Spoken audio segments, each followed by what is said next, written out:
Nongeye kubasuhuza nshuti bavandimwe ba Isange TV. Bifuriza umunsi mwiza, ibihe byiza, icyumweru cyiza, Pasika nziza ku bakristo bose cyangwa se abantu bemera Yesu Kristo, bose mbifurije umunsi mwiza. Ndabizi ko uyu munsi ni ku tariki ya 20 z'ukwezi kwa kane.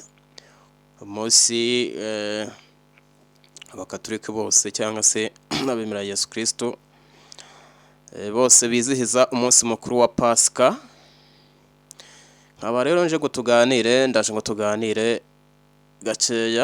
gake twiganira tureba ko umunsi wagenze, cyo ko ibintu babyifashe hirya no hino. Abakristo se bari ku bimeze bite, bari kwitwara gute kuri uyu munsi? Se mu by'ukuri uyu munsi utabona utandukanira hehe n'iminsi isanzwe mikuru, cyangwa se iminsi ihurira hehe n'iminsi mikuru isanzwe, urugero nka Pasika, nka Noheli, iyo nubonane. Se mu by'ukuri uyu munsi ubundi waba umeze, waba ari kimwe na Noheli cyangwa ubunani? Ibyo ni tuje kuba tuganiraho bakunzi ba channel yacu. Je kwifuriza ibihe byiza, no kwifuriza nyine ibihe byiza ndetse n'icyumweru cyiza ko gukomeza kuryoherwa mu by'ukuri mutaramana na channel yacu ariyo yanyu, twigana mu by'ukuri tureba ese mu by'ukuri abantu ese ba celebra cyangwa se bishimira uyu munsi nkuko bishimira Noheli. Muri comment hari ibyo muri buze muzambwiraho. Uyu munsi rero ni umunsi nyine umunsi mukuru, ni umunsi mukuru mu by'ukuri, umunsi w'icyumweru cy'iteke 20. Pasika nyine yabaye, Pasika yabaye, abantu benshi mu by'ukuri barimo baragenda bava mu gusenga. Abenshi twagiye duhura cyane dore ko uyu munsi nyine n'undi bisanzwe ari icyumweru, abantu benshi n'undi basanzwe bajyayo, ariko nk'iyo byahuranye wenda n'umunsi mukuru ari ibintu byiza cyane, kuko n'ubundi bahita bawitabira cyane nkuko nyine bagendaga ari ku cyumweru. Ariko mu by'ukuri uyu munsi nyine habaye n'umunsi mukuru, bwo abakristo bagiye gusenga mu by'ukuri, bajya kuzirikana umuremyi w'isi n'ijuru, dore ko ariko babivuga ko ari umuremyi w'isi n'ijuru. Umunsi nawo nyine mu abakatolika ni abantu bafata nk'umunsi nyine mukuru cyane, cyangwa se umunsi mukuru nk'indi yose nka Noheli, Pasika. Kereka bamwe mbona mu by'ukuri bisa naho bo babifata nk'ibintu bisanzwe, ariko abasanzwe n'ubundi ari abakristo babifatanye nk'umunsi mukuru. Hakaba ari benshi mu by'ukuri, hari abo nabonye barimo bahinga. Abanga bivuze ko mu by'ukuri uyu munsi n'ubundi ntabwo bareba, cyangwa se ntabwo uyu munsi mu by'ukuri baba mu buzima bwabo bajya bawutekereza ko ahubwo n'abasengera mu yindi dini.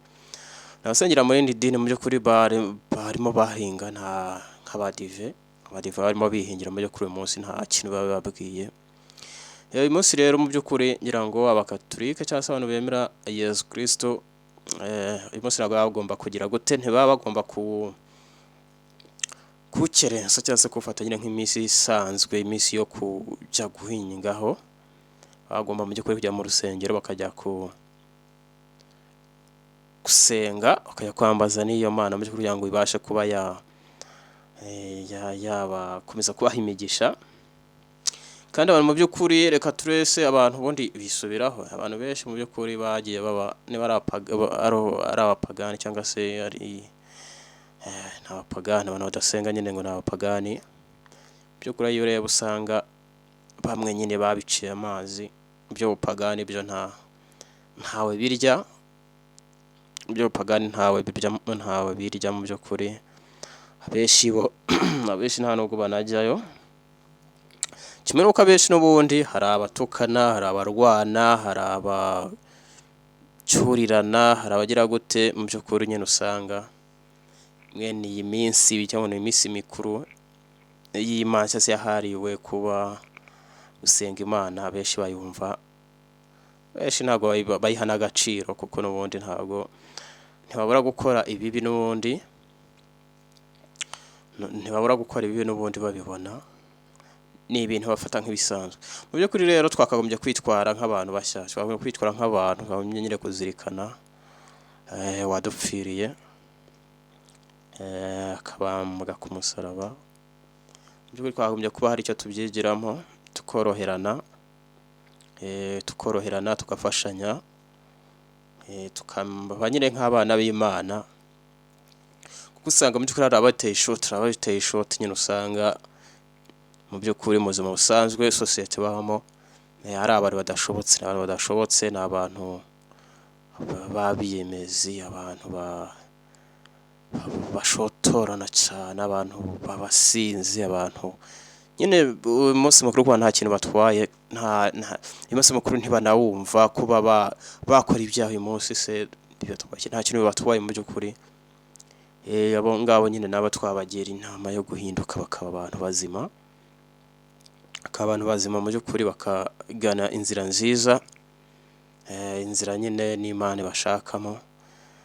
Si ngombwa gusaba abasenyeri bakaturika n'abantu bose bemera ko mu by'ukuri umwana w'Imana hari icyo yabamariye cyangwa se hari icyo yabazaniye mu buzima bwabo, hari icyo yabacunguyeho, bagomba kwitwara nk'abantu. Mu by'ukuri hari abanywa nyine, hari abo tubona bameze bakaba bameze nk'abasinzi, bakwanduranya, ariko mu by'ukuri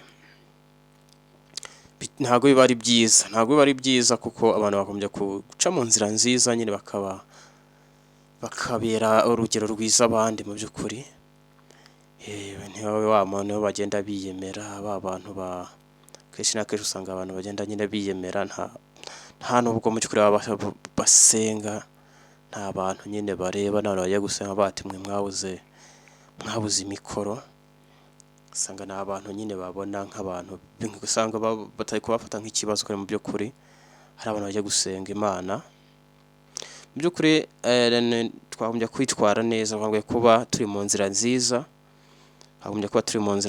ngira ngo inzira nziza nyine ni inzu y'umuntu, nyine ni inzira y'umuntu w'umukristo, umuntu nyine udakora ibintu bibi, umuntu byitwa ko asenga nyine, akaba azirikana urukundo Imana imukunda nawe akarukunda abagenzi be cyangwa se abari mu isi.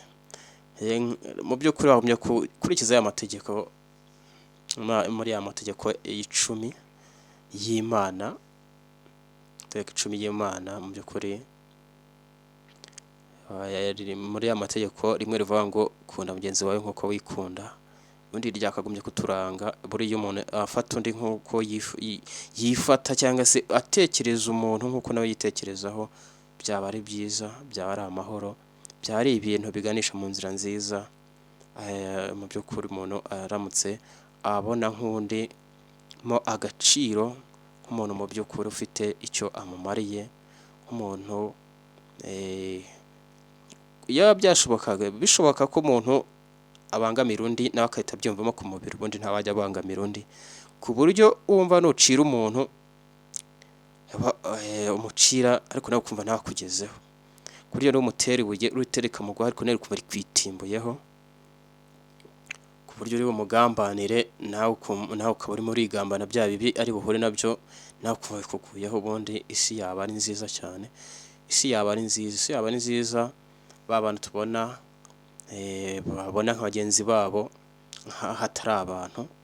Hari abantu usanga nyine ubwonko cyangwa se ubwenge bakomeje gukoresha mu by'ukuri ntabwo bakoresha, barabwibagiwe, icyo bimitse ni imikorere mibi idafite aho iganisha, cyangwa se itaganisha heza, ni ubugizi bwa nabi, ni ibintu nyine bitari byiza. Mbese ugasanga umuntu ariyemera, ariwe muntu, arabona abandi nk'aho hari ingurube zigendera, mu by'ukuri akabona ko nta gaciro bafite. Hamwe n'abo bantu rero twabagira inama yo guhinduka, kuri umunsi wa Pasika nyine bagahinduka, bakaba abantu bashya, bakajya mu nzira nziza Imana ibashakamo, bakishushanya nyine nk'umwana w'Imana, kuki se nyine bavuga ko yapfiriye abantu, yarapfiriye aremera abantu, abambwa ku musaraba, abambwa ku musaraba rwose agira gutara aranapfa nyine, apfira abantu, aradupfira nyine, bakwa dupfira kubw'ibyaha byacu. Mu by'ukuri kuri iyi tariki cyangwa se kuri uyu munsi wa Pasika twagumye kuba tubizirikana, uri wese akagendera mu nzira y'ukuri, akabona mugenzi we nk'igisubizo kugira ngo amubone nk'ikibazo. Mu by'ukuri icyo dupfana kigahita kiruta icyo dupfa kure. Ahangaha isi yaba imeze neza, umuntu yazagenda mu muhanda akumva arakomeye, akumva nta kibazo yifitiye, mu by'ukuri akumva isi niye. Ariko mu by'ukuri hari bamwe, hari nk'umuntu ujya mu muhanda yahura n'akana bati noneho ndamuca hehe, ndamucaye buriya ntaribonye anduranyeho. Ugasanga mu by'ukuri umuntu yubatse izina ribi mu muryango cyangwa se muri karitsiye runaka, ugasanga umuntu ni mubi, arazwi, ni umuntu mubi, ni umuntu wifuriza abandi ikibi, ni umuntu muri babona adasenga, ni umuntu ukora ya mihango ya kinyarwanda itari myiza, ni umuntu wajujubije bene wabo, ni umuntu mu by'ukuri wabifuriza ko batabaho. Mu by'ukuri twagumye guhinduka tukaba abantu beza. Uyu munsi tukibuka ko hari icyo uyu munsi tumarira, hakaba hari icyo uyu munsi mu by'ukuri utumariye, hari icyo twigisha. Abari bo bose, haba mu idini usengeramo iryo ari ryo ryose, icyangombwa ni uko waba wemera ko uyu mwana w'Imana yabayeho, Yesu Kristo. Wamwita Yesu Kristo, wamwita Yesu, nta kibazo, byose bisa naho pfa kuba wemera ko hari icyo yakumare cyangwa se hari byakugejejeho. Mu by'ukuri nta kintu biba bitwaye, ubundi tukimika icyo bita urukundo, kugira ngo twimike urwango. Mu by'ukuri tukabasha kubana neza mu mahoro, tukabasha kugira icyo tumarirana. Umuntu ntakubone ngo agwe igihumure, ahubwo nakubona gusanganiza urugwiro. Iyo ni yose tuba twifuza, ni yose nziza. Ubundi tujya tuba mu isi imeze gutyo, twatwibera muri paradizo, ntabwo twazajya twibuka ko mu by'ukuri hari n'ibibi byageze bibaho ku isi cyangwa se bibaho. Rimwe na rimwe isi yacu nyine kenshi twagizemo uruhare two kuyihindura. Abantu nitwe twayihindura, bavuga ko n'undi yari isanzwe ari nziza, ariko mu by'ukuri ntabwo twaje kubanirana neza, n'undi twaje kwitwara nk'ibirura, twaje kwitwara nk'abantu nyine badashobotse, abantu badakunda icyiza, ahubwo abantu bimitse ikibi. Abantu nitwe tugambanirana, nitwe turwana, nitwe twicana, nitwe tugirana nabi, mu by'ukuri tugambanirana, turibana, turagira gute. Ariko ngira ngo mu by'ukuri umunsi wagumye kutubera umunsi mushyashya, umunsi mwiza, umunsi w'amateka, umunsi woza imitima y'abantu, imitima ikaba mu byaga ikamera neza.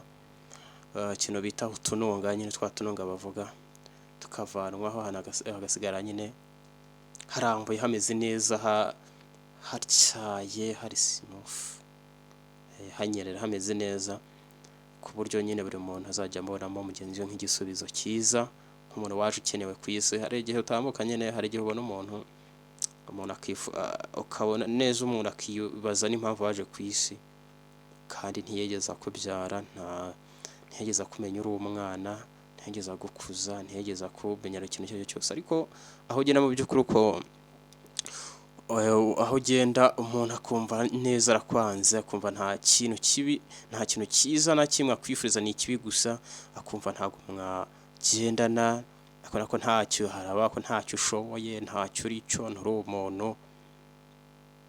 Twese tujye twibuka ko ikintu dufite ari umubiri. Nta muntu n'umwe ukozwe mu cyuma, twese tuwushoreye umubiri. Umubiri rero ugira ibyawo, wowe wibwira ko ukomeye cyane nk'urutare cyangwa nk'icyuma, aho uribeshya cyane. Inzira nakwifuriza kuganamo ni inzira yo gukizwa, inzira y'abeza, inzira yo kubanirana, inzira yo kugirana neza, gufashanya, kuganira mu kinyabupfura, mbese mukaba abana b'Imana, nimwe abana b'Imana natwe tuzaba bene wabo, bityo usange igipfano kibaye nk'ipfundo ku buryo nta n'umwe uzabasha kugambanira undi, naho ba bantu bagambanira abandi bo abo nabo igihe cyabo kirahari, nabo gusa bajye bamenya ko bari ku isi. Uyu munsi nijye, ejo akaba ari wowe, ibyo nyifuriza umunsi byamba ariko nawe bikakubaho, kandi mu by'ukuri twese ntawe uzatura nk'umusozi, twagumye kubanirana neza, bagumye kuba turi abantu bazima, dushyira mu gaciro kuri ikibi tukakirwanya, icyiza tukakimika mu mitima yacu. Bakunzi ba Isange TV rero ngira ngo nibyo nje kutuganira kuri umunsi wa Pasika, ntabwo uyu munsi ari kugenda tutaganiriyeho na gakeya, se twari kuba turi abantu koko?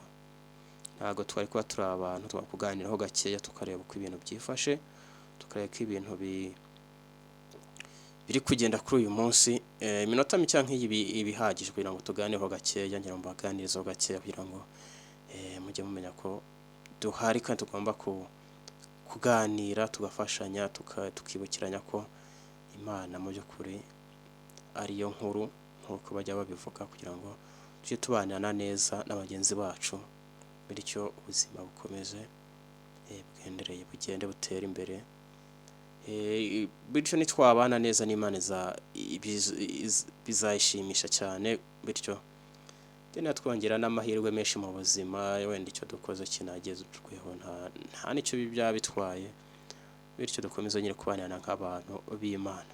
Inshuti ba Isange TV rero nongeye kubifuriza kugumya kuryoherwa no mu munsi wa Pasika, mu by'ukuri mwifurizanye ibyiza kugira ngo mwifurizanye ibibi, murangwe n'ibyiza, urukundo n'impuhwe, mufashanye, mwibuke ko umwana w'Imana nawe yadupfiriye, ari kugira ngo tubeho turokoke kubw'ibyaha byacu, rero natwe tumufashe cyangwa se tubigendemo kigabo, twitware neza kuri uyu munsi ndetse n'iyo minsi izakomeza gutaha. Mbasaba gukanda subscribe ndetse na like kugira ngo dukomeze kuzajya tubana mu biganiro bitandukanye, mukomeze kugubwa neza, ibiganiro nakagaruka buri munsi, aho yageza ku bana tuganira ku bintu bitandukanye, kugira ngo mukomeze kugira ibihe byiza.